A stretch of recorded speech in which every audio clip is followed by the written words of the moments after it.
미 대선이 코앞으로 다가온 가운데 뉴욕타임즈와 시애나대의 마지막 여론조사에서는 민주당 해리스 후보가 경합주 7곳 가운데 4곳에서 근소하게 우위라는 결과가 나왔습니다.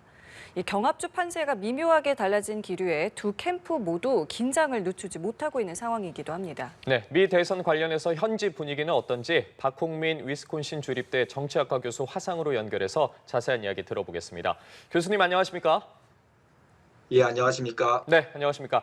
지금 계신 곳이 위스콘신주니까 현재 지금 미국 중서부 시간으로 11월 3일 저녁 7시 정도 됐을 것 같은데 미 대선까지 이제 정말 얼마 남지 않았습니다. 4년 전과 비교했을 때 이번 대선을 대하는 미국 시민들의 관심도 어느 정도라고 보십니까? 4년 전의 대선은 역대 최고의 관심도를 보였는데요. 그 정도까지는 아니지만 현재 굉장한 관심을 보이고 있습니다. 아니지, 내가 잘못한 거지. 예. 자, 이렇게 지금 말씀하신 것처럼 분위기가 상당히 고조되고 있는데 이번에 마지막 조사 결과가 나왔습니다. 뉴욕타임즈와 시애나대의 조사 결과인데요. 일단은 오차 범위 내에서 해리스가 경합주 7곳 가운데서 4곳에서 근소하게 우위를 차지하고 있다라는 것입니다. 다시 상승하고 있다 이렇게 저희가 봐도 되겠습니까? 어떻게 분석하고 계세요? 예, 한국 언론에서는 이 결과를 보고 예전에도 마찬가지였지만 한 후보가 크게 이기다가 또 다른 후보가 크게 역전하고 다시 또 재역전하고 이렇게 보도하는 경향이 있는데 네. 조금 과장된 것이라고 저는 생각합니다. 실제로는 연초부터 바이든 대통령이 후보이던 시점부터 민주당, 공화당 후보 간의 실제 지지율은 초박빙이었고 지금까지 큰 변화가 없다고 생각합니다. 다만 지지자들이 열기가 오르면 여론조사의 응답을 더 많이 하면서 지지율이 올라가는 듯한 착각을 불러일으키는데요. 10월 말에는 트럼프가 그런 상승세를 받았고요. 11월 들어서는 민주당 지지자들이 여론조사의 응답을 더 많이 하면서 해리스가 추격하는 듯한 그런 모습을 볼 수 있습니다. 다만 이런 것들은 지지자들의 관심과 열정을 반영하는 거다라고 보는 게 맞을 것 같습니다. 네, 그리고 지금 이미 7,500만 명 이상이 사전투표를 마친 상태라고 하는데 이 사전투표율이 코로나 대선이던 2020년보다는 적지만 2016년이나 2012년보다는 많은 숫자인데 늘어난 사전투표 여전히 민주당 후보에게 유리하다고 봐야겠습니까?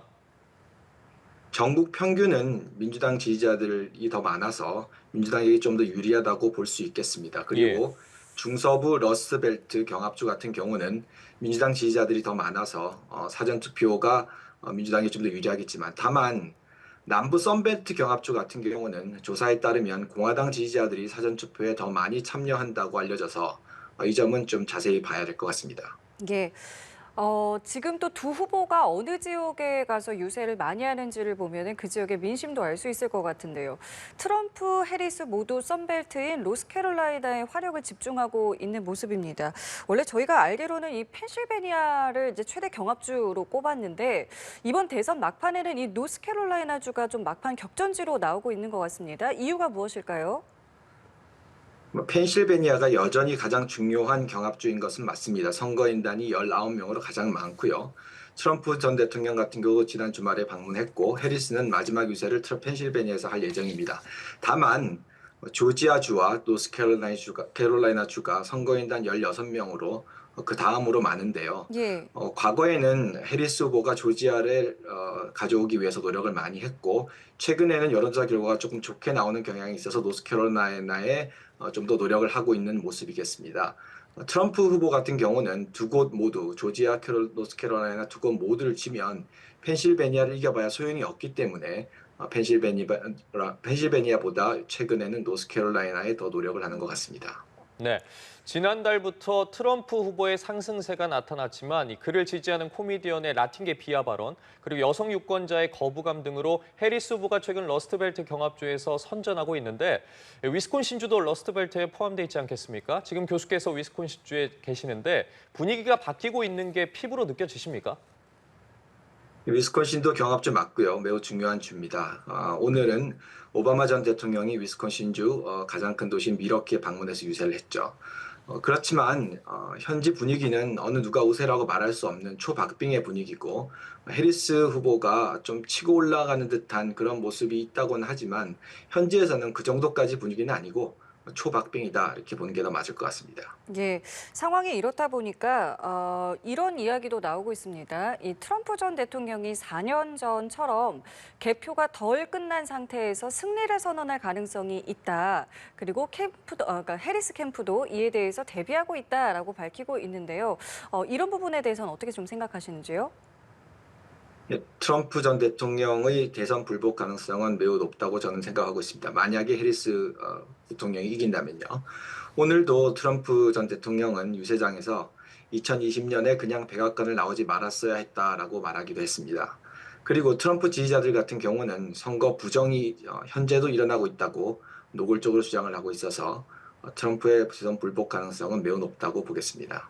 예. 끝으로 이 질문도 좀 드리겠습니다. 해리스 후보가 트럼프 전 대통령과 득표율 격차를 3.5%포인트만 만들어내면 당선될 확률이 80% 이상이라는 분석이 있는데 사실 2016년 대선에서 당시 힐러리 후보가 트럼프 후보보다 득표율이 2.1%포인트나 높았습니다. 그러고도 패배를 했는데 이 득표가 3.5%포인트 격차가 난다. 해리스 후보가 달성할 수 있을 거라고 보십니까? 3.5%포인트라는 숫자 자체는 그렇게 중요한 것 같지 않습니다. 다만 전국 지지율이 매우 많이 오르면 경합주 지지율도 같이 올라간다. 이런 내용이라고 보면 되겠습니다. 오히려 막판에 가장 중요한 변수는 경합주에서의 투표율이라고 보는 게 맞을 것 같습니다. 투표율이 높으면 해리스 후보에게 유리하고 투표율이 낮으면 트럼프 후보에게 유리하다고 보는 게 맞습니다. 예, 그러니까 끝까지 저희가 좀 지켜봐야 되겠군요. 알겠습니다. 저희 오늘 말씀은 여기까지 함께하도록 하겠습니다. 지금까지 박홍민 위스콘신 주립대 정치학과 교수와 함께했습니다. 교수님 감사합니다. 고맙습니다. 예, 감사합니다.